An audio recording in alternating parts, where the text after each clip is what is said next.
વિદ્યાર્થી મિત્રો, આપણે સમપ્રમાણતાનો મૂળભૂત પ્રમેય 6.1 પક્ષ ત્રિકોણ એબીસીની બાજુ બીસીને સમાંતર હોય તેવી રેખા બાકીની બે બાજુઓ એબી અને એસીને અનુક્રમે ડી અને ઈ બિંદુમાં છેદે છે.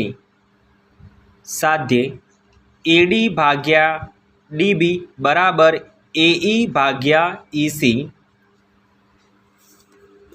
સાબિતી બીઈ અને સીડી દોરો તથા ડીએમ લંબ એસી અને ઈએન લંબ એબી દોરો.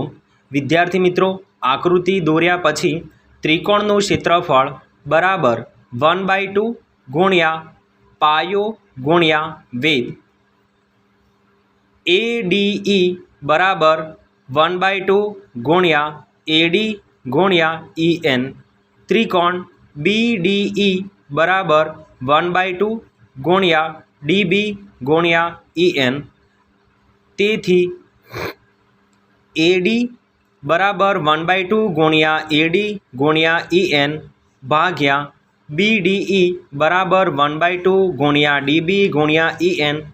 તો 1/2 છેદ ઉડી જશે, ઈએન ઉડી જશે, તો વધશે આન્સરમાં એડી ભાગ્યા ડીબી. એક સાબિત એક થાય છે વિદ્યાર્થી મિત્રો. ત્રિકોણ એડીઈ બરાબર 1/2 ગુણ્યા એઈ ગુણ્યા ડીએમ.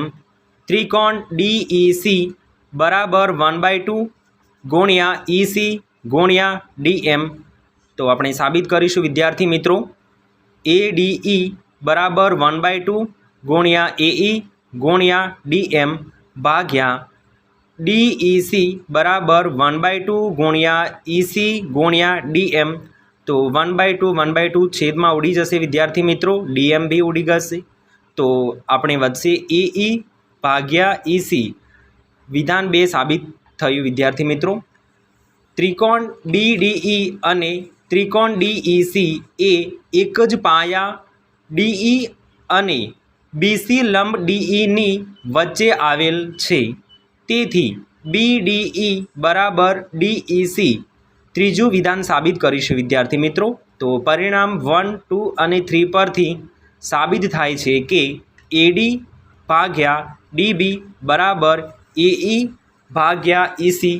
વિદ્યાર્થી મિત્રો, આ બોર્ડની એક્ઝામમાં વેરી ઇમ્પોર્ટન્ટ છે અને વિભાગ ડીમાં 100% પૂછાશે. તો દરેક વિદ્યાર્થીને આ પ્રમેય તૈયાર કરી લેવો.